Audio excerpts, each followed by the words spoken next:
Entonces, vamos a iniciar hoy analizando este pequeño lema que tengo aquí escrito, que nos va a ayudar para demostrar uno de los ejercicios de la tarea.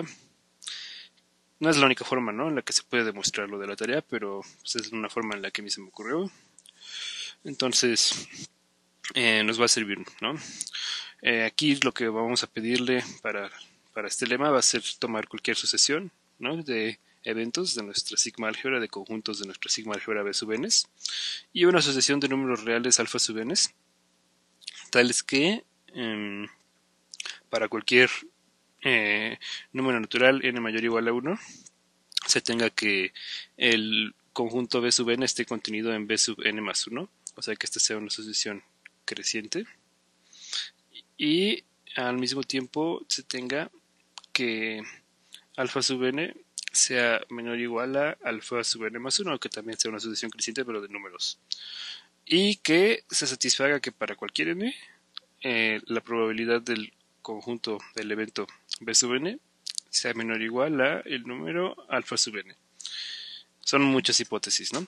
Pero lo que nos dice es que con estas hipótesis podemos garantizar que la probabilidad de la unión desde n igual a 1 hasta infinito de todos los B sub n siempre va a ser menor o igual que el supremo, sobre todo de igual, ¿no?, desde n igual a 1 hasta infinito de todos los alfa sub n, ¿no? Lo podemos poner así, ¿no?, con n mayor o igual a 1.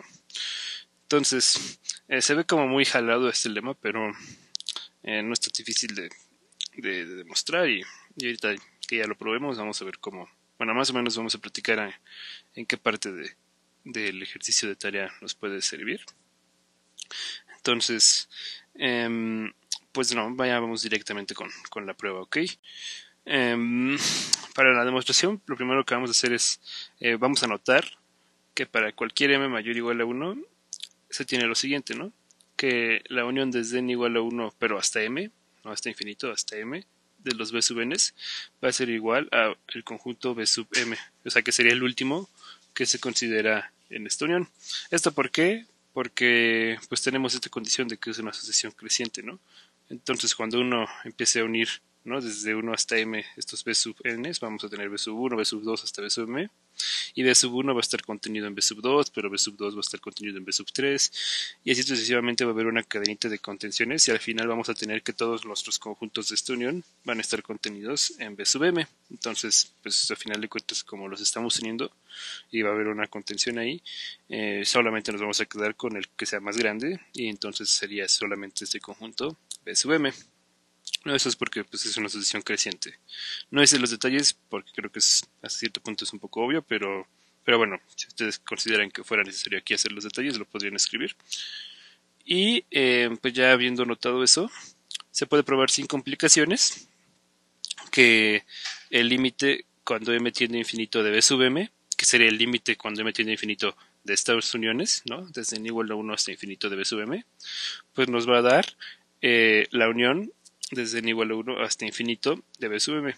Esto es muy intuitivo, ¿no? Obviamente también se puede probar, pero pues también me salté ese pequeño detalle de hacer esta demostración, pero no es difícil, ¿no? O sea, no es tampoco así de una línea, son unas 2, 3, 4 líneas, pero no es complicado hacer esta justificación teórica de que este límite efectivamente existe, ¿no?, calculando el límite superior y el límite inferior, y es exactamente igual a esta unión, ¿no?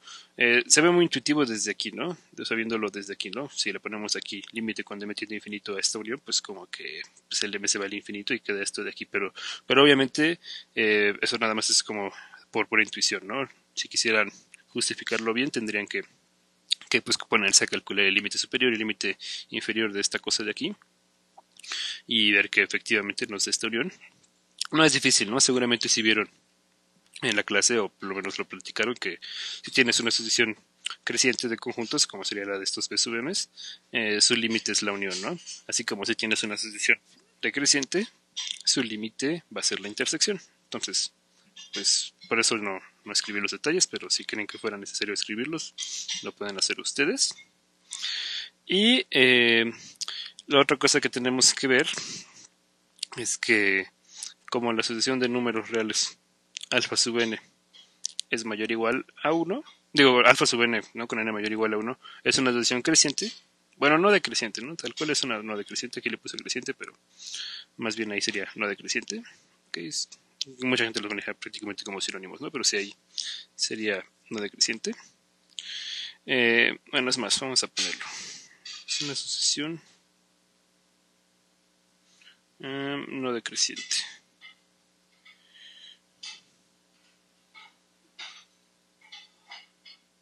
Ahora sí. Como esta es una sucesión no decreciente, se va a tener lo siguiente.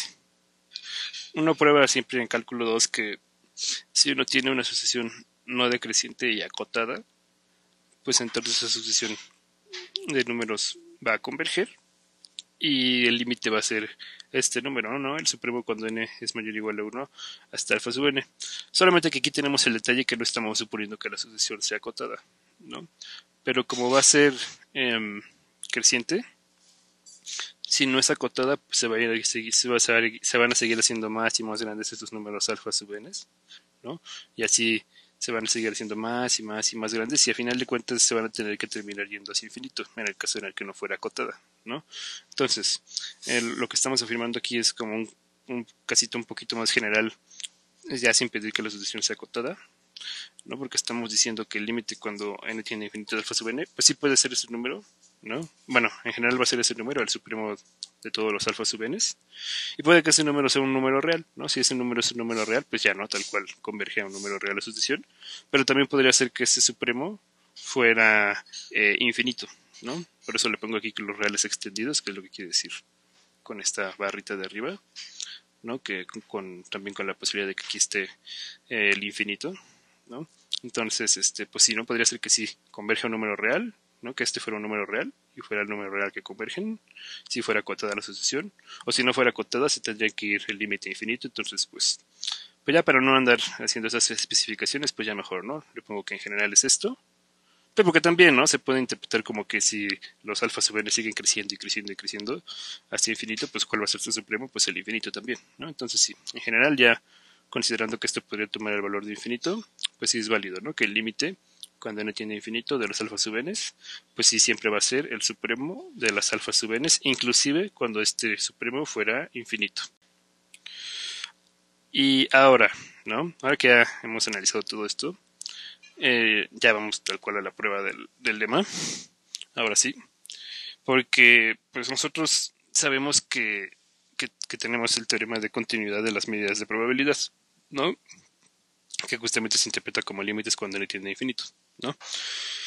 Entonces, por esa continuidad que ya demostraron, ¿no? Que tienen las medidas de probabilidad, en particular para esta medida de probabilidad P, pues podemos iniciar con la condición que nos daba el lema como hipótesis, que era que la probabilidad de B sub n era menor o igual que alfa sub n para cualquier n, ¿no? Entonces aquí lo tengo escrito.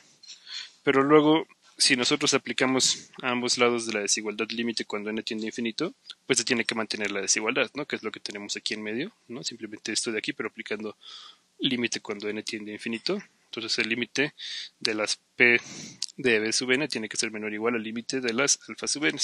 Pero por un lado, este límite de las alfa sub n ya analizamos, bueno, ya recordamos, ¿no? Que este tendría que ser el supremo, ¿no? De todas las alfa sub n. Y por otro lado, el límite cuando n tiene infinito de las probabilidades de B sub n por la continuidad de las medidas tiene que ser igual a la probabilidad del límite cuando n tiene infinito de los eventos B sub n, no lo que te dice el teorema de continuidad de la medida de probabilidades, que justamente este cambio se puede hacer, ¿no? Puedes ver un límite de números reales en términos de la probabilidad de un límite de eventos, ¿no? Entonces esto se puede hacer siempre que los límites existan, por supuesto, ¿no? Pero aquí también ya analizamos que este límite va a existir.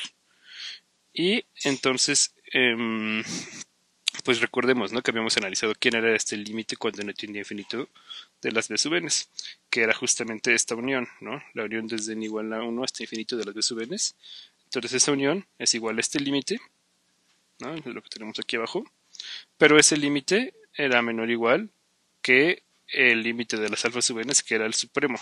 Entonces lo que ya tendríamos es que la probabilidad de esa unión sería menor o igual al supremo de las alfa sub n, que es lo que queríamos demostrar en el lema. Y bueno, ¿para qué probamos todo este lema? Pues justamente para que nos sirva de auxiliar en este ejercicio que tenemos aquí, ¿no? Nos dice que, y obviamente no es la única forma de probar este ejercicio utilizando este lema, pero pues es una forma, ¿no? Que a mí se me ocurrió. Y entonces, lo que nos dice el ejercicio es que si tenemos un espacio de probabilidad en general, ¿no? Omega fp, y una sucesión de a sub n eventos de nuestra sigma álgebra, entonces nos pide que demostremos las siguientes desigualdades, porque son varias, y nos dice que la probabilidad del límite inferior de los eventos a sub n es menor o igual que el límite inferior de los números probabilidad de a sub n, y eso es menor o igual que el límite superior de los números probabilidad de a sub n, y eso es menor o igual que la probabilidad del evento límite superior de los eventos a sub n. Entonces nos habla de cómo se relaciona el límite inferior de conjuntos con el límite inferior de números, pero ya en términos de la probabilidad, de la medida de probabilidad, ¿no? Y nos dice que en general se tienen que satisfacer estas desigualdades, y esto es para cualquier sucesión de conjuntos, ¿no? No estamos haciendo ningún supuesto, solamente que es una sucesión de eventos en nuestra sigma álgebra. Y también nos pide el segundo punto, dar un ejemplo en donde se cumplan las desigualdades estrictas, ¿no? Porque aquí nos pone con mayor o igual, pero nos dice que puede haber algún ejemplo en el que sean mayores estrictos todas las desigualdades y que construyamos uno de esos ejemplos, ¿no? Entonces, antes de empezar con este ejercicio, solamente si quisiera pues recordar algunas propiedades de los supremos y de los ínfimos que pues algunos sí llegan a ver en cálculo 1, pero no todos, entonces pues espero que sí las hayan visto y si no que se les hagan muy intuitivas, porque pues sí son ciertas. Si uno tiene el supremo de los inversos aditivos de unos números a sub i, ¿no? Sobre ciertos índices i, eso es equivalente a calcular el ínfimo de esos números a sub i, ya sin el inverso, un aditivo, sin el menos, y luego multiplicarlo por menos, ¿no? Esto es una propiedad que tienen los supremos, ¿no? Que el supremo de los negativos, por decirlo así, no necesariamente serían negativos, ¿no? Pero el supremo, pero para decirlo de alguna forma concisa, el supremo de los valores que tenían como los negativos, pues es lo mismo que sacar el ínfimo de los normales y ya luego multiplicarlo por menos. Y con el ínfimo pasa algo similar. Si uno tiene el ínfimo de unos números, ¿no? Que estén multiplicados por menos, eso es equivalente a sacar el supremo de los números sin que los multipliquemos por menos y al final a ese supremo multiplicarlo por menos. Y bueno, si no conocían estas propiedades, pues cuando uno se pone a pensarlas con calma, pues sí, son bastante evidentes, pero más allá de eso es muy fácil hacer estas pruebas, ¿no? O sea, directamente sale de lo que es la definición de supremo y la definición de ínfimo, ¿no? O sea, no es complicado de justificar que ambas condiciones son verdaderas. Aquí pues no me voy a poner a platicar de eso porque pues, nos quitaría algo de tiempo y al final de cuentas es algo que es como más de cálculo, pero sí, o sea, estas propiedades son ciertas, si no las conocen, pues pueden analizarlas, pueden ver por qué sí son ciertas, y les digo, no es un problema ya complicado, de acuerdo al nivel en el que se supone que ya estamos, ¿no? Entonces, lo recuerdo porque lo voy a utilizar, ¿no? Entonces, ahora sí, pues para probar estas desigualdades, pues básicamente uno tiene que probar tres desigualdades, ¿no? Tiene que probar esta de aquí, esta de acá y esta de acá, ¿no? Entonces, para probar, por ejemplo, la primera, ¿no? Que la probabilidad del límite inferior de la sucesión de eventos a sub n es menor o igual que el límite inferior de las probabilidades de los eventos a sub n, ¿no? Aquí sería un límite inferior de conjuntos y aquí sería un límite inferior de números. Para probar que esta desigualdad se da, se puede utilizar justamente de manera adecuada el lema anterior, ¿no? Es lo único que escribí, pero más lo voy a platicar un poco. Cuando uno se pone a desarrollar, ¿no? ¿Qué es este límite inferior? ¿No? Que es una unión de intersecciones, ¿no? Y qué es este límite inferior de números, que es un supremo de ínfimos. Pues como que afuera queda una unión y afuera queda un supremo, ¿no? Entonces como que empieza a parecerse esto de aquí, ¿no? Entonces solamente hay que elegir de forma adecuada ciertos conjuntos para que podamos tenerlos en términos de una unión y de un supremo, ¿no? Y ciertos números para que podamos, o sea, ciertos bns que nos sirvan para poderlo ver como una unión lo que queremos y ciertos alfas que nos sirvan para poderlo ver como como una sucesión y pues verificar que esos bns que estemos proponiendo y esos alfa n's que estemos proponiendo pues si satisfagan estas condiciones de aquí, ¿no? Y si satisfacen estas condiciones de aquí, pues ya uno puede aplicar el lema porque ya lo demostramos. O bueno, ya si fuera para entregar, pues quizás si van a usar el lema, si van a hacerlo de esto con esta estrategia, pues no estaría de más que pusieran la demostración del lema, ¿no? Entonces, lo demuestran el lema por separado y ya luego lo aplican. Digo, demostrar el lema básicamente es hacer una copia, ¿no? Copia y pega de lo que acabo de escribir aquí, ¿no? Entonces, bueno, pueden escribirlo con sus propias palabras, ¿no? Sería lo ideal. Y digo, si yo estuviera seguro que yo les fuera a calificar la tarea y nada más me citaran el lema, pues estaría bien, pero como no puedo estar 100% seguro que las voy a calificar yo, pues sí, no estaría de más que si van a usar el lema, pues pongan por lo menos una versión a lo mejor un poquito más reducida o más extensa, como ustedes gusten de la demostración, y ya luego lo apliquen, ¿no? Pero entonces sí, o sea, por eso como que sí es útil este lema, porque por ahí sí va a aparecer una unión y por ahí sí va a aparecer un supremo, ¿no? Entonces, espero que ya con eso ya más o menos logren visualizar cómo se podría aplicar ese lema para poder demostrar esta desigualdad, ¿no? Y ya una vez que logran hacer eso, que le insisto, ¿no? No es la única forma de demostrar esto de aquí, pero por lo menos es la que a mí se me ocurrió primero y que pues no estaba como tan difícil. Pero entonces ya que uno logra ya demostrar esto de aquí, ya sea usando el lema o de alguna otra forma que a ustedes se les ocurra, pues lo que podemos hacer es aplicar este resultado, o sea, esta desigualdad, para demostrar esta otra desigualdad y así no tener que hacer como doble demostración. Bueno, que al final de cuentas sí sería hacerlo, pero no tener que hacer lo mismo, ¿no? Poderlo, o sea, se puede adaptar esto de aquí para automáticamente tener la otra desigualdad del otro extremo, ¿no? ¿Cómo podemos hacer eso? Pues podemos aplicar dicho resultado, o sea, ¿cuál es el resultado? Este de aquí, la primera desigualdad. Ya una vez que ya la tenemos demostrada, la podemos aplicar a la sucesión que yo le puse de sub n de los complementos de la sucesión a sub n, ¿no? O sea, de sub n sería igual a sub n complemento. Y vamos a ver si es cierto. Pues resulta que si nosotros aplicamos esta propiedad de aquí a esta sucesión de sub n, que nosotros lo estamos probando para una sucesión en general aquí, ¿no? Entonces sí lo podríamos aplicar para esta también. Pues entonces tendríamos que la probabilidad del límite inferior de los sub n tendría que ser menor o igual que el límite inferior de las probabilidades de los de sub n. Pero el límite inferior de la sucesión de conjuntos de sub n es el límite inferior de la sucesión de conjuntos a sub n complemento y el límite inferior de la probabilidad de los de sub n es el límite inferior de la probabilidad de a sub n complemento de estos números.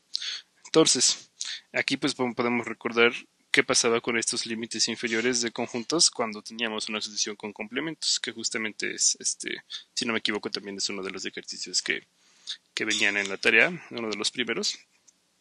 Y lo que sucede es que pues el límite inferior de los a sub n complementos, cuando uno ya se pone a analizar lo que pasa con las uniones y con las intersecciones con el complemento, pues resulta que como que se voltean y lo que termina llegando uno es que este límite inferior de la sucesión de los complementos es equivalente a ver el complemento del límite superior de la sucesión de los normales. Les digo, aquí ya no estoy haciendo los pasos porque es pues relativamente sencillo verlo, pero bueno, ustedes si consideran que fuera necesario hacer la justificación aquí, pues lo podrían hacer. No es como de una línea esta prueba, no es difícil. No nada más es aplicando leyes de Morgan de forma correcta. Y ya, ¿no? Obtienes que esta propiedad es cierta, ¿no? Que puedes calcular el límite inferior de la sucesión de unos complementos como el complemento del límite superior de la sucesión de los conjuntos sin sacarles complementos, ¿no? También hay una propiedad que relaciona el límite superior, ¿no? De los complementos con el límite inferior, con el complemento del límite inferior, ¿no? Entonces, esto pues les digo, ¿no? Lo pueden verificar ustedes si es necesario. Y entonces esto ya lo podríamos sustituir aquí, ¿no? Entonces lo que tendríamos es que la probabilidad del complemento del límite superior de a sub n tendría que ser menor o igual que este número. Pero la probabilidad del complemento del límite superior lo podemos calcular como 1 menos la probabilidad del límite superior de a sub n, ¿no? Porque la probabilidad del complemento se puede calcular de esta forma. Y aplicando la misma propiedad de las medidas, pues podemos, bueno, todo esto va a tener que ser menor o igual por esto que teníamos aquí, ¿no? Este número es lo mismo que esto. Y todo esto tiene que ser menor o igual a este número que tenemos acá, pero aquí también le podemos aplicar esa regla, ¿no? Tiene que ser menor o igual entonces al límite inferior cuando le tiene infinito de estos números, de los números 1 menos probabilidad de a sub n. Y para analizar, ¿no?, a qué es igual este límite inferior de estos números, pues uno realmente lo único que tiene que analizar es a qué sería igual el límite inferior de los números menos p de a sub n, porque pues creo que es bastante natural pensar que pues el límite inferior se puede meter así a una suma, no es difícil de justificar eso, y que el límite inferior de una constante va a ser esa misma constante, ¿no? Tampoco es difícil de justificar. Entonces realmente lo que tiene chiste de analizar es cómo quedaría el límite inferior de este menos p de a sub n, que es lo que vamos a hacer ahorita por separado, y ya lo vamos a juntar todo.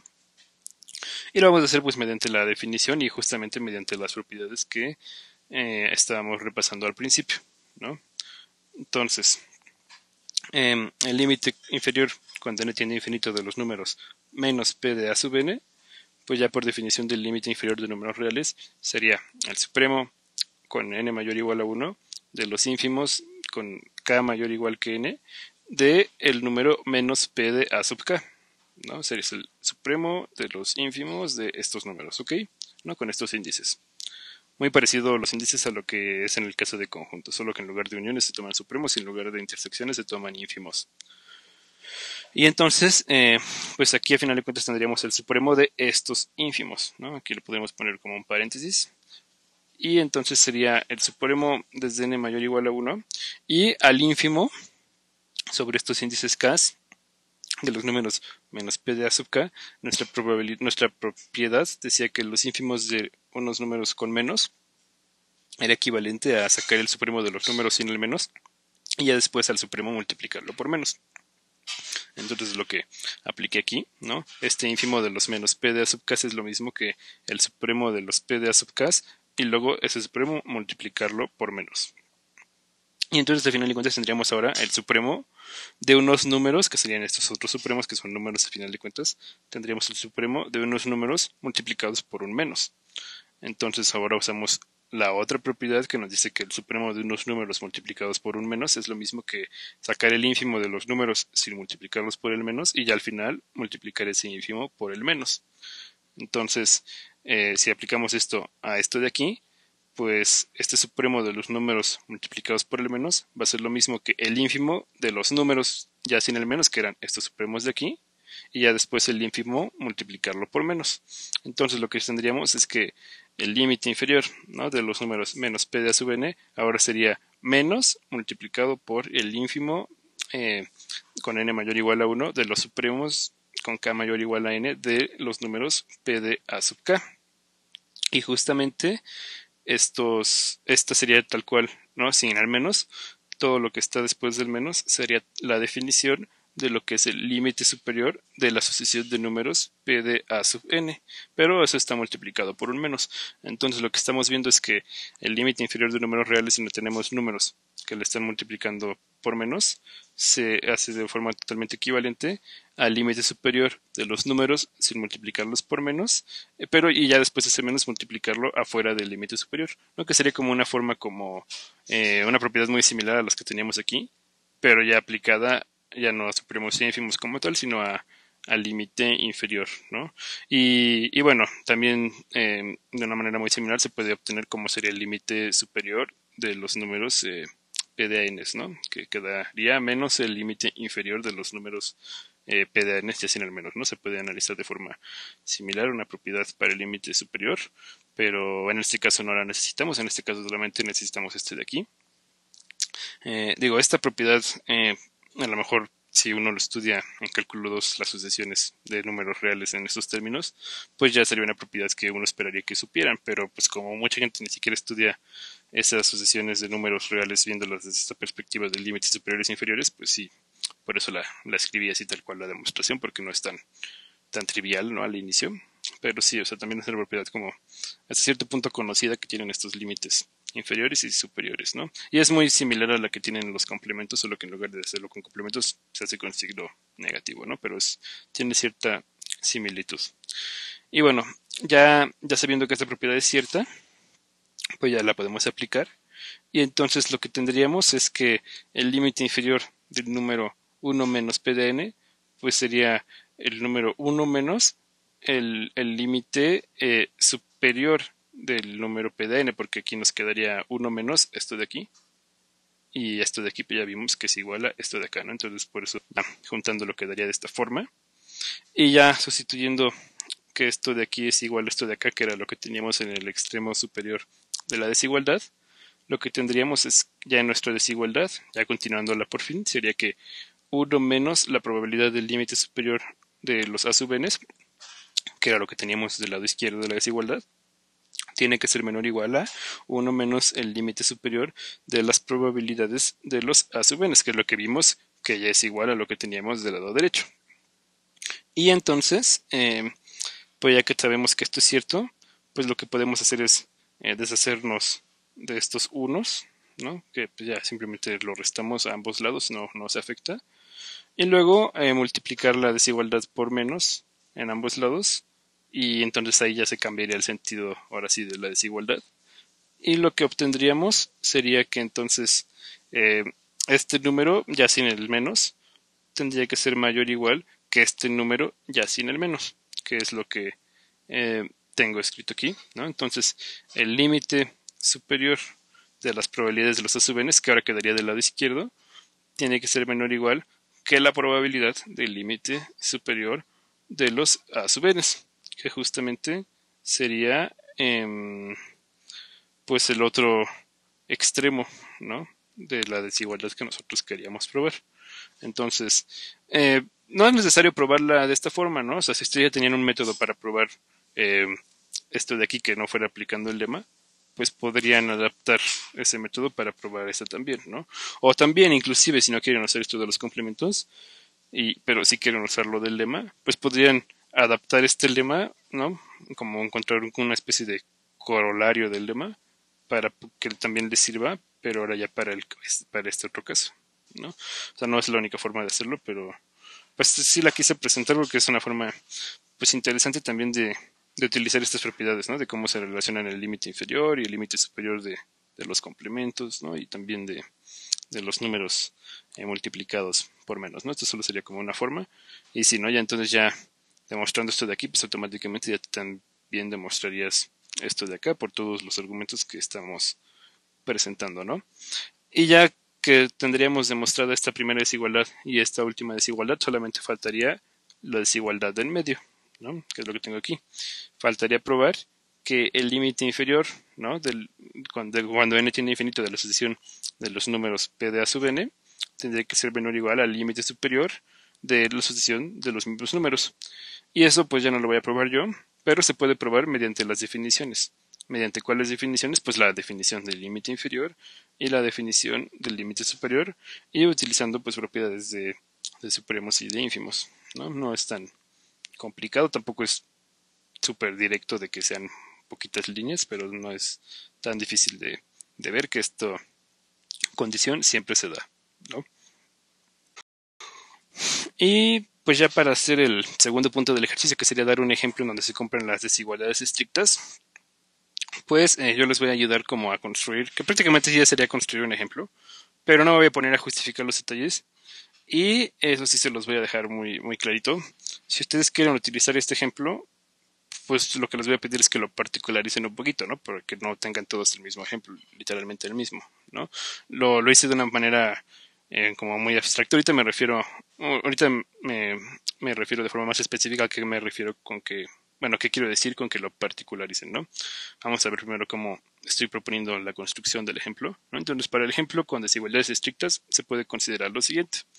Pues en general podemos considerar cualquier conjunto omega que sea distinto de vacío, ¿no? El que sea no sea vacío, tal que exista algún subconjunto de omega, tal que ese subconjunto A de omega no sea vacío y no sea omega, ¿no? O sea, que haya un subconjunto propio de omega, básicamente, ¿no? O sea, cualquier omega distinto de vacío era el que pueda haber un subconjunto propio de ese omega. Hay muchísimos conjuntos en donde puede haber subconjuntos propios. Y entonces, como F, pues consideren a la sigma álgebra, o por lo menos esta sigma álgebra, ¿no? Cualquier sigma álgebra que tenga por lo menos estos 4 elementos, ¿no?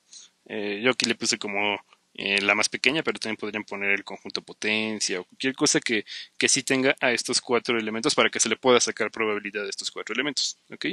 Entonces yo aquí ya le puse como la más pequeña, ¿no? Que sería la sigma álgebra igual a vacío, a complemento y omega. Esto es una sigma álgebra, ¿no? Es la mínima sigma álgebra generada por la clase que solamente tiene este conjunto, ¿no? Por ejemplo, se puede probar eso. Pero bueno, eso no importa, lo que importa es que esto es una sigma álgebra. ¿Y por qué definimos la sigma álgebra así? Para que justamente se le pueda sacar probabilidad tanto al A como al A complemento. Y ya que tenemos definida la sigma álgebra, pues ya sobre esta sigma álgebra tenemos que definir una medida de probabilidad, ¿no? Todo esto lo tenemos que construir para el contraejemplo, ¿no? Porque el contraejemplo pues nos habla de que se cumple esto de aquí, pero nos habla de que tenemos un espacio de probabilidad, entonces primero tenemos que construir un espacio de probabilidad. Entonces me estoy yendo a lo más simple, por eso me estoy yendo con una sigma álgebra pequeña, para entonces definirlo de forma ya muy sencilla, ¿no? Ya solamente definirle la probabilidad a estos 4 términos, ¿no?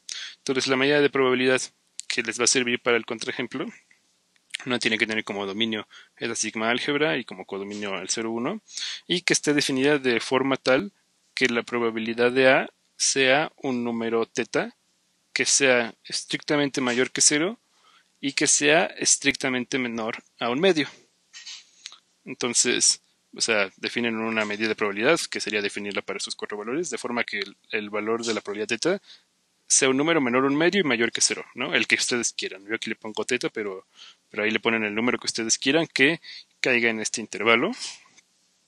Y ya que ya definieron la medida de probabilidad que satisfaga esto de aquí, lo que tienen que hacer es considerar la siguiente asociación de conjuntos. La asociación de conjuntos es definida como A sub n, que sea A y n el índice es un número par, y A complemento si n el índice es un número impar. Y entonces si ustedes se ponen a calcular el límite, cada uno de estos números, ¿no? El límite inferior, la probabilidad del límite inferior de esos conjuntos A sub n les va a dar un número, ¿no? Si ustedes calculan el límite superior les va a dar otro número. Y bueno, les anticipo lo que les va a dar, pero ya ustedes chequen los detalles. Si ustedes calculan la probabilidad del límite inferior de esa asociación que estamos definiendo, les va a dar 0. Si ustedes calculan la probabilidad del límite superior de esa asociación, les va a dar 1. Si ustedes calculan la probabilidad del límite inferior, les va a dar teta. Y si ustedes calculan, el límite inferior de la probabilidad de A sub n, les tiene que dar teta. Y si ustedes calculan el límite superior de las probabilidades de los A sub n, les tiene que dar 1 menos teta. Y por como estamos eligiendo teta, se va a cumplir que teta vaya a ser menor estricto que 1 menos teta, y teta va a ser estrictamente mayor que 0, y 1 menos teta va a ser estrictamente menor a 1. ¿No? Obviamente, pues, los detalles de por qué dan esos números, esos límites, los tienen que hacer ya ustedes. Pero pues ya este ya es un muy buen esqueleto, ¿no? De cómo sería un contraejemplo. Y sí les pediría que si utilizan este contraejemplo, pues sí, pues por lo menos tuvieran la decencia, ¿no? De cada quien pues elegir un omega, ¿no? Ya en concreto que a ustedes les guste, ¿no? Elegir un subconjunto de omega ya en concreto que a ustedes les guste, ¿no? Y un número teta que a ustedes les guste, ¿no? Ya para que sea prácticamente imposible que todos elijan el mismo omega y todos elijan el mismo A y todos elijan el mismo teta, ¿no? Para que sí queden contraejemplos que aunque sean básicamente el mismo, con la misma estructura, que sí ya particularmente sean distintos, ¿no? Para que no todos tengan el mismo contraejemplo, ¿no? Eso es lo único que les pediría para que no, pues para que no tengan literalmente todos esto mismo, ¿no? Porque si no, pues sería casi que yo se los estoy haciendo, ¿no? No es difícil, ¿no? Particularizarlo. Y tampoco es tan difícil ponerte a ver que pues, con todo esto de aquí sí se va a satisfacer ya la desigualdad estricta, ¿no? Con estos números de acá. Pero bueno, esos detalles ya se los dejo a ustedes porque al final de cuentas esto es su tarea. Y ahora sí ya pasamos al siguiente ejercicio. Y ahora lo que vamos a hacer va a ser practicar, ¿no? Algunos consejos de cómo solucionar el siguiente problema, que es el libro de Proter, de Probability Essentials. Y lo que nos pide es demostrar que la siguiente función es una función de distribución univariada, ¿no? Sobre los reales. Y calcular las probabilidades de los siguientes conjuntos. ¿no? Solamente son 4, pero pues esto en realidad, calcular esto no debería ser tan difícil, ¿no? O sea, hay propiedades, ¿no? Que te dicen cómo calcular la probabilidad de ciertos conjuntos en términos de una función de distribución. Pero lo que sí se puede complicar un poquito es ponerse a probar que esto es una función de distribución, porque la definición pues se ve medio agresiva, ¿no? F de x, que sería ya la función de distribución evaluada en un número real x, sería la serie desde igual a 1 hasta infinito de 1 entre 2 a la i por la indicadora de que x sea mayor o igual que 1 entre i, ¿no? De que x esté en el intervalo cerrado en 1 entre i y abierto en más infinito. Entonces, uno ve esta definición y pues dice, Dios, ¿de qué me estás hablando? ¿No? ¿Cómo voy a probar que esto es una función de distribución? Está horrible, tiene una serie ahí, pero, pero hay que ponerse a analizar, ¿no? Cómo se comporta esta expresión y ya uno se puede dar cuenta de que pues sí va a seguir teniendo su chiste, pero que ya no está tan complicado de analizar si logra encontrar una expresión equivalente que sea un poquito más clara, ¿no? De cómo es el comportamiento de esta función, ¿no? Entonces, aquí simplemente reescribo, ¿no? la definición, solo que en lugar de ponerle índice y le puse índice k, ¿no? Pero es lo mismo. Y aquí pues solamente empecé a desarrollar los primeros términos, solo me dio espacio para poner dos, pero el primer término de esta serie pues sería con k igual a 1 y sería 1 entre 2, ¿no? Un medio, por la indicadora de que x sea mayor o igual a 1, que es este indicador que tenemos aquí, y el segundo término sería con k igual a 2, y entonces nos quedaría 1 entre 2 al cuadrado, que es 1 entre 4, por la indicadora de que x sea mayor o igual a 1 entre 2, ¿no? Que es la indicadora, perdón, de 1 entre... Ah, sí, de 1 entre 2, ¿no? Que aquí está, ¿no? La indicadora de que x está en el intervalo 1 medio, más infinito. Y así el siguiente sería 1 octavo, ¿no? Por la indicadora de que x sea mayor o igual a un tercio, y luego un 16avo por la indicadora de que x sea mayor o igual a un cuarto, y así sucesivamente, ¿no? Tenemos una suma infinita de términos de este estilo. Pero bueno, ya después de ponerte a pensarlo un muy buen rato, ¿no? E inclusive a lo mejor de intentar graficar esa función, más o menos cómo se comporta, pues lo que uno se puede dar cuenta, digo, no, eso no es inmediato por supuesto, ¿no? Pero de lo que uno se puede dar cuenta es que cuando uno toma un número entero positivo n, ¿no? N mayor o igual a 1, y evalúa la función en un intervalo de esta forma, explícitamente de esta forma, puede hallar una expresión ya más cerrada, pero solamente para los valores que estén en un intervalo de esta forma. Sería un intervalo de la forma cerrada en 1 entre n más 1 y luego abierta en 1 entre n, ¿no? O sea, en general, para hacer la evaluación tomaríamos un x que fuera mayor o igual a 1 entre n más 1 y que fuera menor a 1 entre n, y eso pues para cada n en los enteros positivos, ¿no? Pero lo hacemos solamente una vez para que ya hagamos como un solo caso general, ¿no? Entonces tomamos un x, un número real x que viva explícitamente entre estos números, que sí tiene lógica, ¿no? Porque 1 entre n va a ser más grande que 1 entre n más 1, ¿no? Entonces tomamos un x que esté entre este rango de valores, y para ese x vamos a evaluar la función y vamos a ver qué nos queda. Entonces, si evaluamos la función, pues por definición es esta serie, ¿no? De 1 entre 2 a la k, por la indicadora de que x sea mayor o igual a 1 entre k, ¿no? Con k desde 1 hasta infinito. Pero hay que ver, ¿no? Si ya nos ponemos a pensar cómo se desarrolla, ¿no? esta serie, los términos de esta serie, hay que ponernos a ver qué ocurre con estas indicadoras, ¿no? Porque mire, aquí tenemos que x es mayor o igual a 1 entre n más 1 y menor a 1 entre n, ¿no? Donde n es como un número fijo, por decirlo así. Entonces, lo que tendríamos es que, por ejemplo, pues en general, 1 entre n va a ser menor a 1, ¿no? Digo, podría ser igual en el caso en el que n es igual a 1, pero... Ah, no, de hecho no, y ni siquiera en ese caso, ¿no? En el caso en el que n sea igual a 1, también quedaría aquí que x sería estrictamente menor a 1. Entonces esta indicadora de aquí, de que x sea mayor o igual a 1, se tendría que hacer 0 porque x siempre va a ser menor que 1, ¿no? Entonces esta primera indicadora es de 0, ¿no? Y también la segunda indicadora, ¿no? Si el n es más grande que 2, pues entonces x va a ser menor a un medio también, ¿no? Entonces la indicadora de que x sea mayor o igual a un medio también se va a hacer 0, ¿no? Y así, ¿no? Sucesivamente se van a ir haciendo 0 varias indicadoras, porque x se va a ir quedando por debajo de los valores que nos definen esas indicadoras. ¿Y cuál va a ser la última indicadora que se haga 0? Pues justamente esta de aquí, ¿no? La indicadora de que x sea mayor o igual a 1 entre n, porque justamente ya este es el punto como que nos está delimitando a dónde vive este x, ¿no? Nos está diciendo que x es menor que 1 entre n, y esta indicadora nos está diciendo que x es mayor o igual a 1 entre n. Entonces todavía esta indicadora con el 1 entre n, que sería para el enésimo término de esta serie, se haría 0. Entonces, y bueno, obviamente si el indicador es de 0, no importa lo que le estemos multiplicando al lado, pues ya en general solamente vamos a estar sumando puros ceros, y eso es como no sumar nada. Y entonces, en este paso, en el enésimo término, ¿no? Que la indicadora todavía sería 0, ya es cuando ya algo va a cambiar, porque en el siguiente paso, en el que ya la indicadora nos hable de que x sea mayor o igual a n más 1, ahí ya va a ser cierto eso, ¿no? Porque aquí ya x va a ser mayor o igual a n más 1.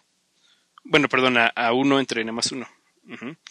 Entonces, a tal cual así estamos tomando x. Entonces, ya este x sí va a cumplir que sea mayor o igual a 1 entre n más 1. Y este indicador entonces se va a hacer 1, porque así se va a hacer la condición. Y ya si este indicador se hace 1, pues ya ese término 1 entre 2 a la n más 1, que sería lo que correspondería al enésimo término de esta serie, ya ahora sí ya se empezaría a contar en la suma, ya se estaría sumando, ¿no? Y la siguiente indicadora de que x sea mayor o igual a 1 entre n más 2, también se va a hacer 1, porque 1 entre n más 2 es menor que 1 entre n más 1, y si x es mayor o igual que 1 entre n más 1, pues también va a ser mayor o igual que 1 entre n más 2. Y de hecho, también va a pasar con 1 entre n más 3, con 1 entre n más 4, ¿no? O sea, a partir de este punto, todos los siguientes inversos de los enteros positivos pues van a seguir estando todavía más pequeños a este, y entonces la condición de que x sea mayor o igual a esos números va a seguir siendo cierta, y entonces estas indicadoras se van a ir haciendo 1 siempre a partir de este punto. Y una vez que ya identificamos, ¿no?, cuáles indicadores de aquí se hacen 0 y cuáles indicadores se hacen 1, ¿no?, que es justamente el quiebre, el punto de quiebre se da aquí, ¿no?, a partir de la indicadora de 1 entre n, es el último que hace 0, y a partir de ahí ya todos se hacen 1, pues entonces uno ya puede reescribir esta serie, ¿no?, que sería f de x, como la serie, pero ya solamente considerando los términos en los que la indicadora se hace 1, que son los que al final de cuentas iban a aportar algo a la serie. Y sería la serie ahora corriendo, en lugar desde k igual a 1 es infinito, corriendo desde k igual a n más 1, que es cuando ya se empiezan a hacer 1 las indicadoras, hasta infinito de los números 1 entre 2 a la k. Y esto es una serie geométrica.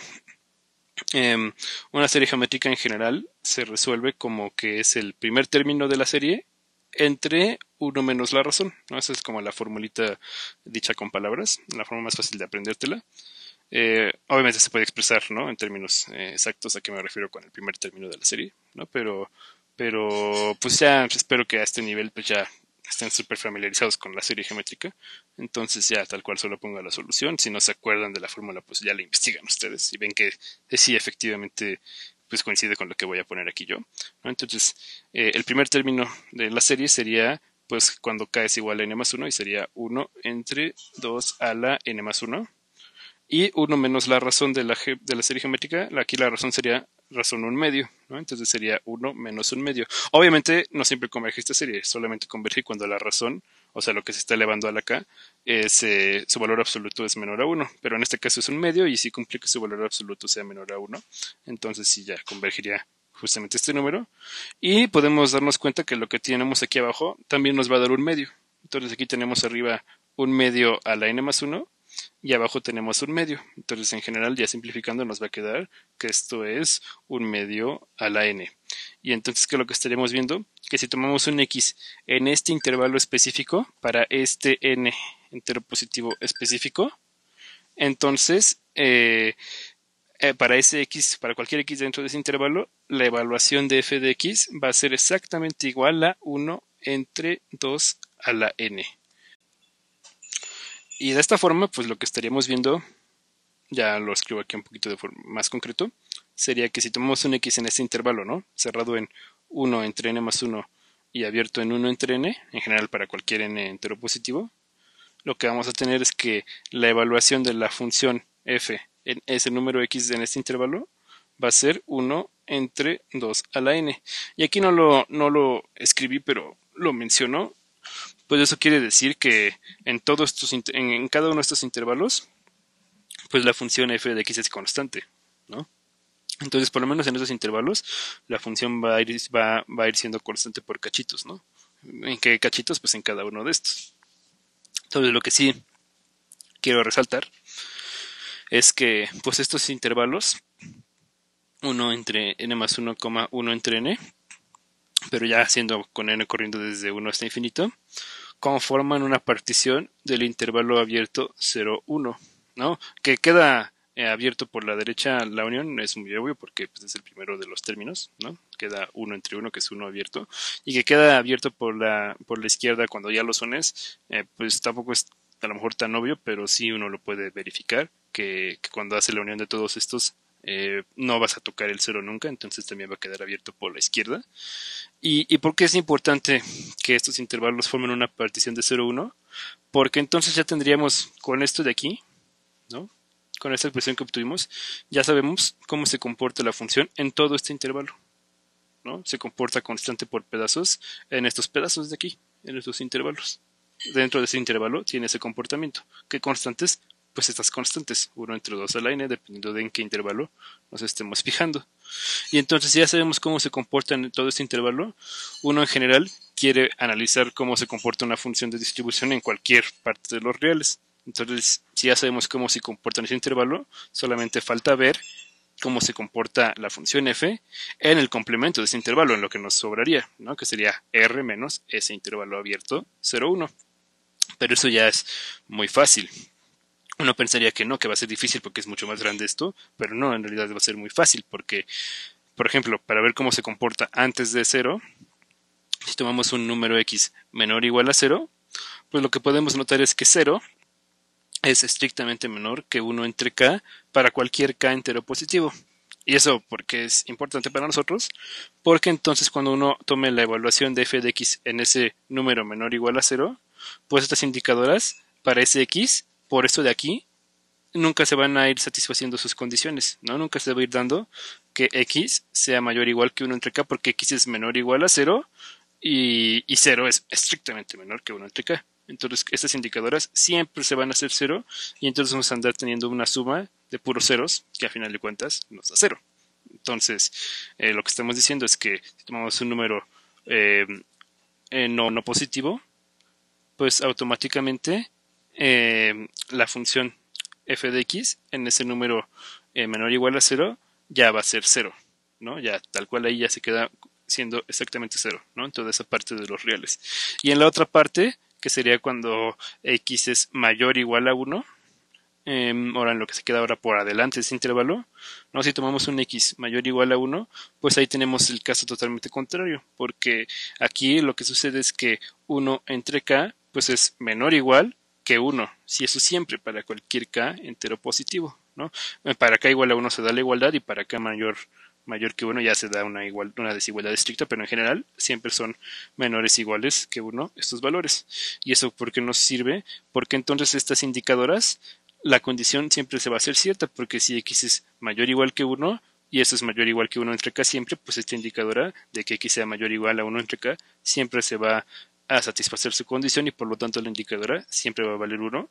Y entonces lo único que uno va a tener como f de x va a ser ahora sí a toda la serie de todos los términos con k corriendo desde 1 hasta infinito, de 1 entre 2 a la k, y eso pues se puede calcular de una manera muy similar a lo que calculamos aquí arriba, ya no hago el cálculo, pero también es una serie famosísima, ¿no? Que si empiezas a sumar un medio, más un cuarto, más un octavo, más un 16avo, y así cada vez sumas la mitad y la mitad de la mitad, al final reconstruyes el 1, ¿no? De hecho hasta hay por ahí una paradoja de un tipo griego, no me acuerdo cómo se llamaba, que justamente planteaba eso, ¿no? ¿Qué pasa si empiezas a caminar en un medio metro y luego, o la mitad de eso, y luego la mitad de eso, y luego la mitad de eso, y así? infinitas veces, si llegas o no llegas. Y pues ya, ¿no? La gente se rompía la cabeza, ¿no? En esos tiempos diciendo, no, que sí llegas, no, que no llegas. Y ya luego llegaron las matemáticas a decir, no, ¿qué crees? Pues sí, si lo haces infinitas veces, sí vas a llegar, ¿no? Al límite, ¿no? Que sería justamente al uno, ¿no? Pero bueno, no sé por qué se me acordé de eso, pero el punto es que sí, o sea, ustedes pueden verificar que esta suma efectivamente da uno, ¿no? No es difícil. Y entonces lo que tendríamos es que para cualquier número mayor o igual a 1, x, f de x va a ser exactamente 1. Entonces, antes de 0, la función vale 0. Después de 1, la función vale 1. Y entre 0 y 1 tiene este comportamiento ahí medio extraño, ¿no? Que dependiendo de qué parte del intervalo 0,1 estemos, va a tomar cierto valor. En particular de 1 entre 2 a la n. Bueno, siempre de esa forma, ¿no? Siempre de la forma 1 entre 2 a la n. Y entonces ya habiendo analizado pues a x en cada parte posible de los números reales, uno puede reescribirla de la siguiente manera. La escribiríamos así, ¿no? Aquí, ¿qué lógico vamos a usar? Lo voy a explicar. Aquí, pues la definición original que nos daba era pues una serie de unas indicadoras ahí bien feas, y se complicaba esto porque las indicadoras entre sí se traslapaban, ¿no? Eso no lo mencioné, pero realmente la complicación era esa, ¿no? O sea, esta indicadora de aquí abarca también lo que representa la indicadora de acá, un cacho, ¿no? Y la indicadora de adelante también un cacho, ¿no? Entonces, como los conjuntos de las indicadoras se traslapan, pues se hace un poquito complicado el análisis. Si eso es en general, ¿no? Cuando tú quieres analizar una función que está en términos indicadoras, no te conviene dejarla en términos de intervalos de subconjuntos de los reales que se traslapen, porque se puede hacer muy confuso.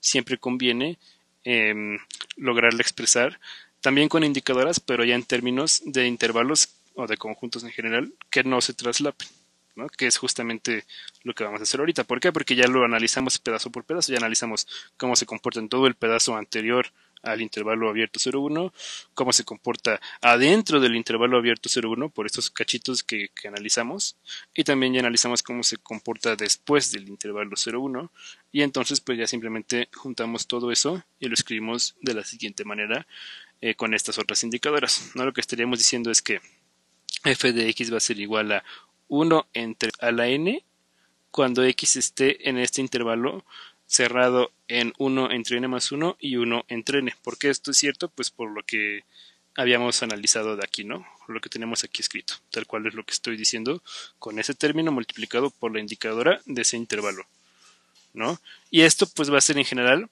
para cualquiera de estos intervalos que podamos considerar para cualquier entero positivo. Entonces, para hacer todos los casos posibles, pues hacemos con el índice de esos intervalos, que sería n, corriendo desde 1 hasta infinito. Y no hay ningún problema, porque como estos intervalos son disjuntos entre sí, pues solamente una de estas indicadoras se va a hacer 1, ¿no? Y todas las demás se van a ir haciendo 0, y eso para cada n, ¿no? Entonces esto simplemente es una forma de escribir que f de x va a valer exactamente este número, exactamente en cada uno de estos intervalos, pero ya para considerarlos todos, pues se hace la suma sobre todos, ¿no?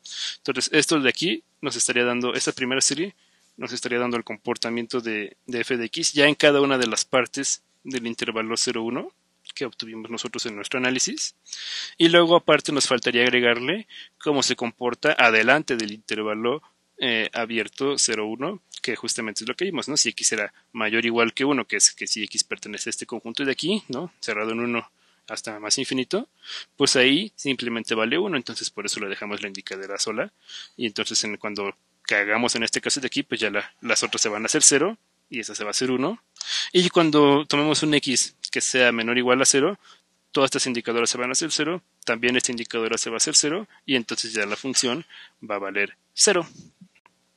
Y ya teniendo esta expresión, pues ya de aquí tal cual nos está diciendo sobre cada parte de los números reales qué valor tiene la función ya explícitamente, y entonces ya es mucho más fácil graficarla. Y pues justamente aquí hice un pequeño bosquejo, ¿no?, de la gráfica. Lo hice lo más preciso que pude, ¿no?, pero pues aún así no es el mejor bosquejo de todos. Pero lo que nos dice esta expresión ya directamente es que antes o sea, de menos infinito a 0 cerrado, que sería toda esta parte de aquí, ¿no?, hasta este punto 0 aquí cerrado, pues la función, que es lo que tenemos en morado, vale 0, ¿no? Entonces, o sea, la función, lo moradito, pues aquí vale 0, ¿no? Y luego nos dice, a partir de 1, ¿no? Cuando x es mayor o igual a 1, este es x, ¿no? Este eje es el del x. A partir de ahí, cerrado en 1, pues ya vale 1 la función, ¿no? Que sería esta altura de 1. Y ya entre el intervalo abierto 0 a 1, pues ya la función tiene un comportamiento, pues ahí ya un poquito más extraño. Y nos vamos a ir como de adelante hacia atrás, porque si no, no lo vamos a poder graficar. El primer caso, ¿no? Cuando n es igual a 1, pues tendríamos el intervalo 1 medio cerrado, 1 abierto, que es lo que tendríamos aquí, ¿no? 1 medio y 1, ¿no? Cerrado en 1 medio y abierto en 1. Y ahí, ¿cuánto nos va a valer la función? Pues nos dice que va a valer 1 entre 2 a la 1, ¿no? Que sería 1 medio. Entonces, por eso pongo esta altura aquí, 1 medio, y lo ven, ¿no? Lo puse cerrado en 1 medio y abierto en 1, ¿no? Entonces aquí da un brinco, ¿no? Aquí da un brincote de tamaño 1 medio, ¿no? Y luego, y en todo ese intervalo es constante, ¿no? Vale exactamente esta constante, que sería en este caso 1 medio, ¿no?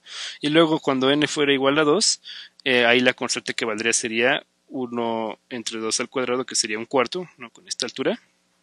Y el intervalo en el que valdría un cuarto sería 1 entre 2 más 1, que es un tercio, 1 entre 2, que es un medio, ¿no? Cerrado en un tercio y abierto en un medio. Entonces sería este intervalo que tenemos aquí, de un tercio a un medio, y esa altura, ¿no? La ponemos cerrada en un tercio y abierta en un medio. Entonces aquí también daría un brinco hacia arriba, ¿no? Aquí sería un brinco de tamaño un cuarto, ¿no? Y entonces, si se van dando cuenta, nosotros podríamos seguir graficándolo hacia atrás y hacia atrás y hacia atrás. Bueno, tanto como quisiéramos en teoría, pero más bien tanto como nos diera nuestro tamaño de nuestro bosquejo, ¿no? Porque pues aquí ya se empezarían a ser más pequeños y se va haciendo más pequeña la altura y también se va haciendo más pequeña la longitud del intervalo en donde tenemos esa altura, ¿no? Ambas van tendiendo a 0. Entonces, aquí pues se van a ir siguiendo teniendo así barritas, cada vez más chiquitas y cada vez menos altas, hasta que pues uno más o menos pensaría que esas barritas empezarían a converger ya hacia el valor de 0, ¿no? Pero entonces sí, o sea, esta parte de aquí pues no la podemos graficar por completo, pero sí más o menos así es el comportamiento, ¿no? Está súper interesante esta función de distribución, porque si es discreta, tiene toda la pinta de ser discreta porque es constante por pedazos, pero es una función de distribución discreta que pues nada más no podemos terminar de graficar, ¿no? ¿Por qué? Porque pues siempre aquí va a haber más barritas y cada vez van a ir siendo más pequeñas y más pequeñas y va a ser más difícil pues poder pues ya graficarlas de forma más o menos correcta. Pero bueno, ya con esto uno se puede dar una buena idea de cómo se comporta esta función y por ende pues de cómo se puede hacer ya la prueba de que esta función efectivamente es una función de distribución. Y bueno, ya que uno ya tiene esta expresión, ¿no? Que ya inclusive esto se puede apoyar un poco en el dibujo para la intuición, ¿no? Pues ya no es complicado. Bueno, tiene su chiste algunas de las propiedades, pero no es ya tan complicado pues justificar que esta función cumple todas las propiedades de una función de distribución, que son 4 propiedades las que habría que justificar. La primera es justificar que pues, el límite cuando x tiende a infinito de f de x es 1, ¿no? Y también justificar que el límite cuando x tiende a menos infinito de f de x es 0. Probar estas dos es bastante sencillo, ¿no? De hecho, estas dos, desde esta expresión, si uno es cuidadoso, pues ya se puede dar cuenta de que son válidas, ¿no? Sin tener que manipularla. Pero, ¿por qué? Pues sería pues porque pues aquí estamos viendo, ¿no? Que pues cuando ya x es menor o igual a 0, pues ya se va a 0 directamente, ¿no? Entonces si hacemos que x corre hacia menos infinito, pues ya vamos a querer esta parte de aquí, pero eso va a ser 0. Y similarmente, ¿no? Si hacemos que x se vaya más infinito, ya vamos a querer en esta parte de la derecha, y entonces ahí ya vale 1 siempre, ¿no? Más o menos así sería la demostración, pero pues ustedes ya lo escribieron bien, ¿no? Ya en términos ya matemáticos, analíticos. Para probar que f es continua por la derecha, que es otra propiedad que hay que demostrar para que sea función de distribución, lo que uno tiene que justificar primero es que f es continua en R menos D, donde D es el conjunto de los números 1 entre n, tales que n es un entero positivo unido con el 0, ¿no? Todo este conjunto, unión con el conjunto que tiene al 0. A ver, ¿A qué me refiero con este D? Pues este D, si se dan cuenta, justamente es el conjunto de todos los valores donde, según nuestra gráfica, f de x va a dar un brinco, ¿no? Justamente donde da esos brincos, donde tiene esos puntos de discontinuidad esta función, pues cuando es 1 entre 1, que es aquí, cuando es 1 entre 2, cuando es 1 entre 3, también va a tener un brinco en 1 entre 4, en 1 entre 5 y así en general en todos los números de la forma 1 entre n. Y también habría que justificar el caso que ocurre cuando uno toma el límite por la derecha cuando x tiende a 0, ¿no? De la función f de x. Porque pues aquí no se vería muy claro, ¿no? O sea, sí se ve que estos como que se vienen aproximando hacia 0, pero pues estas alturas nunca van a ser 0, ¿no? Entonces sí uno tendría que ver qué ocurre en ese punto de x igual a 0, también ya manejarlo por separado, como si fuera un posible punto de discontinuidad, ¿no? A lo mejor termina siendo que no es un punto de discontinuidad, pero pues de entrada no se ve claro que no lo sea, ¿no? Entonces tendríamos que analizar que ese punto también por separado no es tan trivial, no es tan trivial ver que ahí es continua. Donde sí es, entre comillas, trivial ver que es continua es en todos los números reales excepto en estos, ¿no? En todos los números reales excepto en estos se puede justificar que es continua, porque en todo este conjunto de alguna forma va a ser como si fuera una función constante, ¿no? No literal constante sobre todos los valores de este conjunto, pero en cualquier valor que tomemos en este conjunto, pues se va a tener un comportamiento como si fuera de una función constante ya cuando nos estemos acercando, ¿no? Por la derecha y por la izquierda, ¿no? Entonces eso lo pueden justificar, no es tan difícil de justificar, ¿no? Escrito con palabras, ¿no?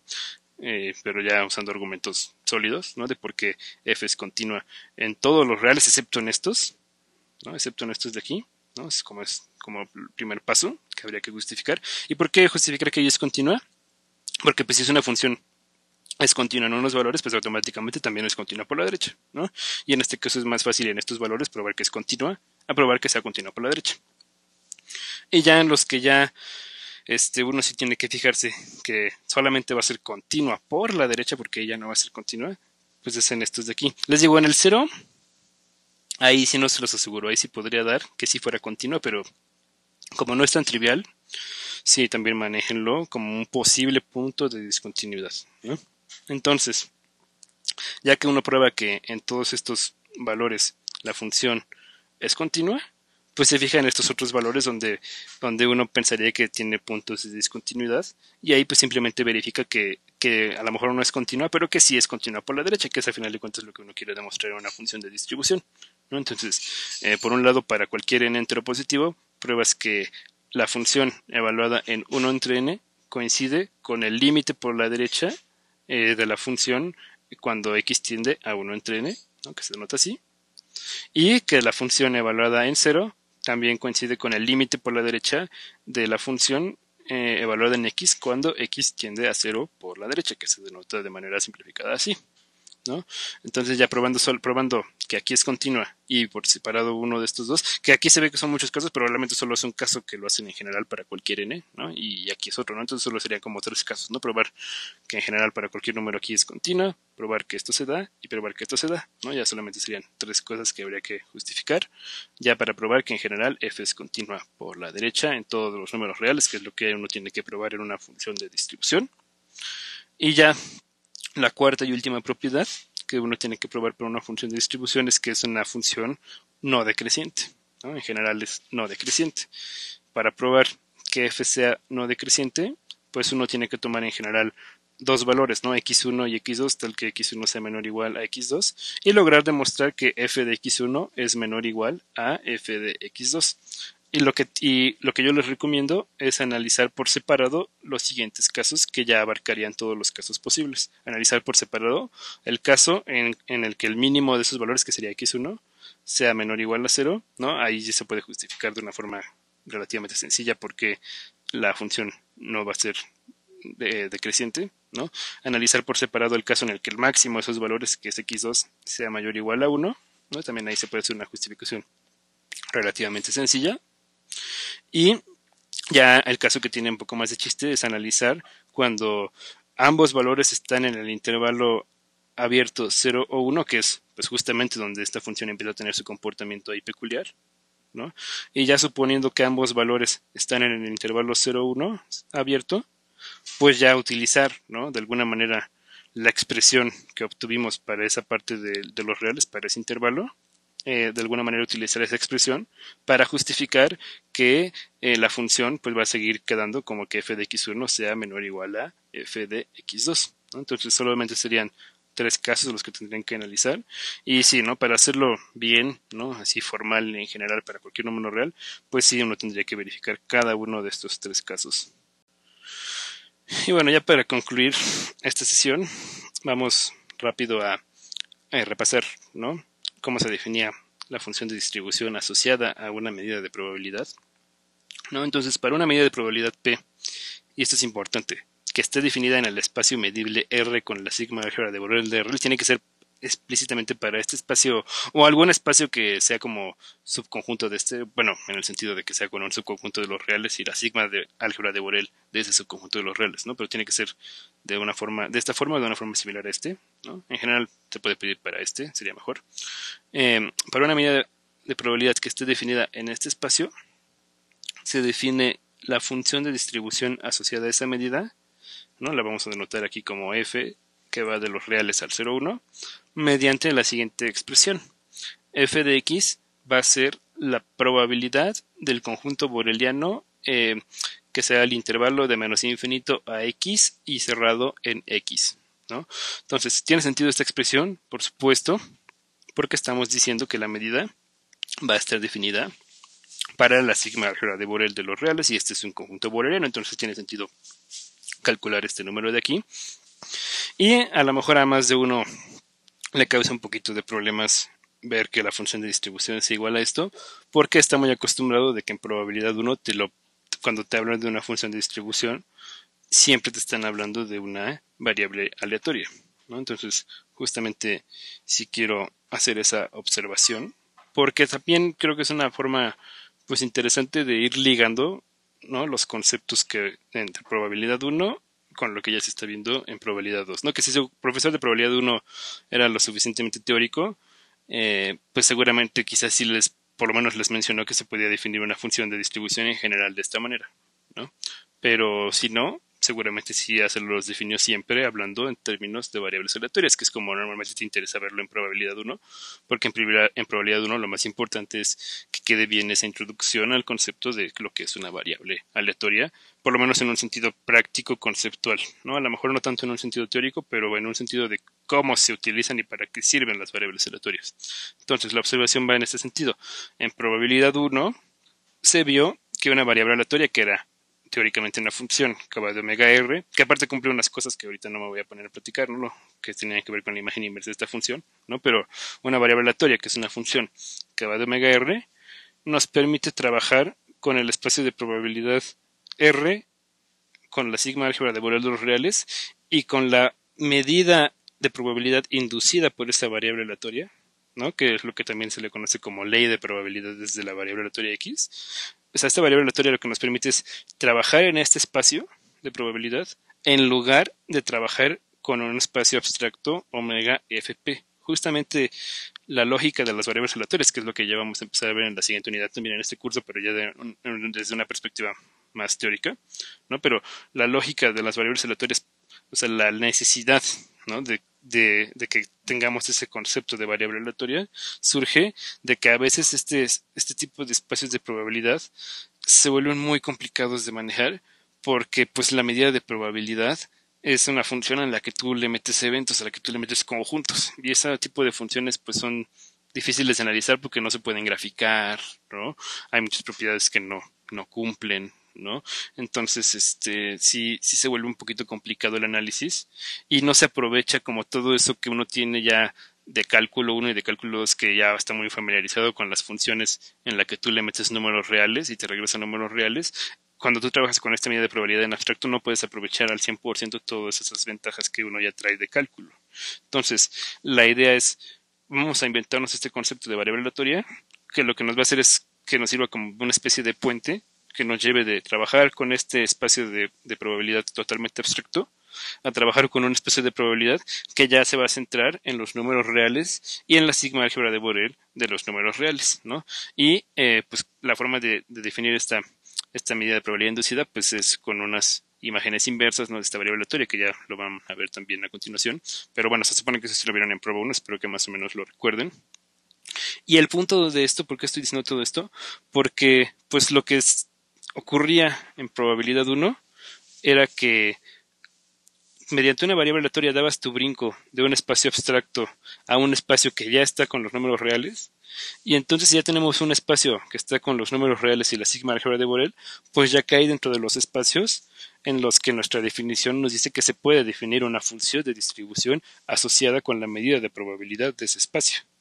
Entonces, lo que vieron en prueba 1 como función de distribución de una variable aleatoria sería un caso particular de este tipo de función de distribución un poquito más general que se está definiendo aquí en probabilidad 2, ¿no? Y justamente en ese caso, pues lo que ustedes les definían como la probabilidad de que x fuera menor o igual a x pequeña, que era lo que les decía que era la función de distribución de la variable aleatoria x, sería f sub x, ¿no?, manteniendo el mismo índice que la medida, sería la función de distribución, pero ya asociada a la medida de probabilidad de este espacio que está en R y los borelianos de R, exactamente de la misma forma que nos dice nuestra definición. Nuestra definición nos dice tu función de distribución asociada a la medida de ese espacio va a ser la probabilidad con la medida de ese espacio de que del conjunto menos infinito a x cerrado. Y justamente la probabilidad de que x sea menor o igual a x, cuando uno ya lo ve en términos de la medida de probabilidad inducida por la variable aleatoria, pues esa probabilidad la puedes escribir como la probabilidad con la medida inducida de ese mismo intervalo, ¿no?, de que se vaya desde menos infinito hasta x cerrado, ¿no? Todos esos detalles se supone que los vieron en prueba 1, pero no se preocupen, los vamos a volver a ver en prueba 2. Pero sí, o sea, quiero que hagan ese vínculo, ¿no?, ese nexo entre lo que se hacía en probabilidad 1 y lo que ya se está haciendo en probabilidad 2, ¿no? Porque en probabilidad 1 era necesario como dar ese brinco, ¿no? Y en probabilidad 1, cuando hablabas de función de distribución, automáticamente lo asociabas con una variable aleatoria. Pero realmente lo que estaba pasando es que en realidad la función de distribución como tal sí estaba asociada con la variable aleatoria, pero de manera más profunda realmente con lo que está asociada es con la medida de probabilidad inducida de esa variable aleatoria, ¿no? O sea, todo esto lo estoy diciendo para resaltar el hecho de que realmente una función de distribución está asociada con una medida de probabilidad, ¿no? No tanto con una variable aleatoria. Y ya como aparecen las variables aleatorias, pues cuando tú hablas de la función de distribución que está asociada a la medida de probabilidad de esa variable aleatoria, ¿no? Entonces así ya esto se hace en un caso totalmente particular, y entonces pues ya es mejor estudiar este caso que es un poquito más general. Pero bueno, ya habiendo platicado esa observación, ¿no?, de que esto pues es una generalización de lo que se utilizaba en prueba 1 ya asociado a variables aleatorias y por qué tiene más sentido estudiarlo de esta forma, vamos a ver un ejemplo, ¿no?, de cómo se podría obtener la función de distribución de una asociada a una medida de probabilidad que esté definida sobre los conjuntos borelianos de los números reales. Entonces, para aquí ya tengo preparado un ejemplo, ¿no? Entonces, para cualquier boreliano B, que pertenezca a la sigma álgebra de Borel de los reales, evidentemente, vamos a definir a la medida P de B como la suma sobre los n's tales que pertenezcan a ese boreliano B intersectado con los enteros positivos, y lo que se va a sumar van a ser los números 1 entre 2 a la n con todos esos n's que pertenezcan a esta intersección. Se puede probar que mediante esta definición, esta función que estamos definiendo como P es una medida de probabilidad. Eso no lo voy a demostrar, pero lo pueden hacer ustedes como ejercicio si quieren, ya también para practicar cómo demostrar que algo es una medida de probabilidad. No es tan complicado demostrarlo, pero ya por cuestiones de tiempo pues no lo hago aquí. Y lo que sí vamos a hacer es que ya asumiendo que esto efectivamente es una medida de probabilidad, aquí obviamente pues omega serían los números reales, ¿no? Eso ya no lo especifique, pero sí, ¿no? En el espacio de probabilidad que usaríamos sería con los números reales. Y entonces, ya con esta medida de probabilidad, pues lo que vamos a hacer va a ser calcular f de x, que sería pues la medida de probabilidad asociada a esta medida, perdón, la función de distribución asociada a esta medida de probabilidad, ¿no? Entonces la definición de esa función de distribución f de x sería la probabilidad, ya con esta medida, de el intervalo menos infinito a x cerrado. Entonces, ya metiéndolo tal cual a la definición, tendríamos que esto tendría que ser la suma de los 1 entre 2 a la n sobre los n's que pertenezcan a este boleriano en el que estamos evaluando la medida, que sería el intervalo menos infinito x cerrado, intersectado con los enteros positivos. Entonces, este número sería lo que nos estaría definiendo nuestra función de distribución. Pero obviamente, si la queremos calcular ya de una manera más explícita, porque pues aquí no se ve tal cual a que es igual, bueno, sí es igual a esto, ¿no? Pero no, pues no la podemos analizar tan fácil aquí, no podemos graficarla, no podemos analizar su comportamiento, que es lo que precisamente se busca al definir estas medidas de distribución, ¿no? Digo, estas funciones de distribución, ¿no? El poder ya trasladar una medida de probabilidad a una función que ya sea de los reales a los reales, ¿no? Donde ya podamos pues aplicar todo el conocimiento de cálculo que nosotros ya tenemos desarrollado hasta este punto. Entonces, pues justamente con esa idea de que sea una función que podamos analizar, pues sí valdría la pena tratar de buscar una forma mucho más explícita que esta que tenemos aquí, que aunque sí sería correcta de manera teórica, pues no nos sería muy útil ya en la práctica. Entonces, en este caso vamos a tener que dividirlo por casos distintos, ¿no? Solamente tenemos que tomar dos casos. Podrían tomar más, pero en general solo tenemos que tomar dos. El primero va a ser cuando tomemos un número real x, porque recordemos, no tenemos que lograr evaluar esto para cualquier número real, ¿no? Entonces solamente lo vamos a partir en los números reales que estén por debajo de uno y los números reales que estén por encima de uno, ¿no? En esos casos vamos a poder hacer el cálculo explícito. Y entonces, si tomamos un número real que sea estrictamente menor a uno, pues nos podemos dar cuenta que la intersección del intervalo menos infinito a x con los enteros positivos va a dar vacío. ¿Por qué? Porque pues si aquí tenemos puros números que son menores a uno y los enteros positivos son mayores o iguales a uno, pues obviamente no va a haber ningún número que viva en ambos conjuntos y entonces pues esta intersección va a ser el conjunto vacío porque no hay elementos. Y en ese caso, si esta intersección da vacío, pues entonces f de x sería la suma de sobre todos los n's que pertenecen a vacío de estas cantidades, pero ningún n, perdón, ningún n pertenece a vacío y pues entonces realmente no estamos sumando nada, ¿no? Por convención, por definición, si así lo quieren pensar, o también por lógica básica también se puede más o menos justificar. Si uno tiene una suma vacía, pues el único valor que le puede asociar a esta suma que tenga sentido es cero. Entonces, pues sería una forma ya de justificar que para estos casos, cuando tomamos un número estrictamente menor que uno, la función de distribución tiene que ser igual a cero. Si no les gusta tomar estas sumas vacías, pues iguales a cero, pues entonces desde aquí tendríamos que poner pues dos casos, ¿no? Sería este caso cuando esta intersección no de vacío y tendría que ser cero en el caso en el que la intersección de vacío, ¿no? Y bueno, si ya lo definimos así por esos casos desde el principio, pues entonces ya sería directo de cómo hubiéramos definido la medida, que esta función de distribución tendría que ser igual a cero, ¿no? También lo pueden pensar así si no están a gusto tomando que las sumas vacías den cero. Pero bueno, el caso que tiene ya ahora sí más chiste, pues es cuando x ahora, ¿no? Que sería el caso 2, el caso cuando el número x en el que vamos a evaluar nuestra función de distribución sea un número mayor o igual a 1. En ese caso, pues nos podemos dar cuenta después de analizarlo un poquito, no, a lo mejor no se dan cuenta instantáneamente, pero después de pensarlo un poquito, uno se da cuenta de que la intersección del intervalo menos infinito x, o sea, de todos los números reales que sean menores o iguales a x y que al mismo tiempo sean enteros positivos, pues justamente va a ser este conjunto que va a tener el número 1, ¿no? Y así sucesivamente los siguientes enteros positivos, y se va a detener en la parte entera de x. ¿Por qué? Porque esto es cierto. Porque, por ejemplo, ¿no? Si tomamos, no sé, x igual a 3.5, pues, ¿cuál va a ser la intersección del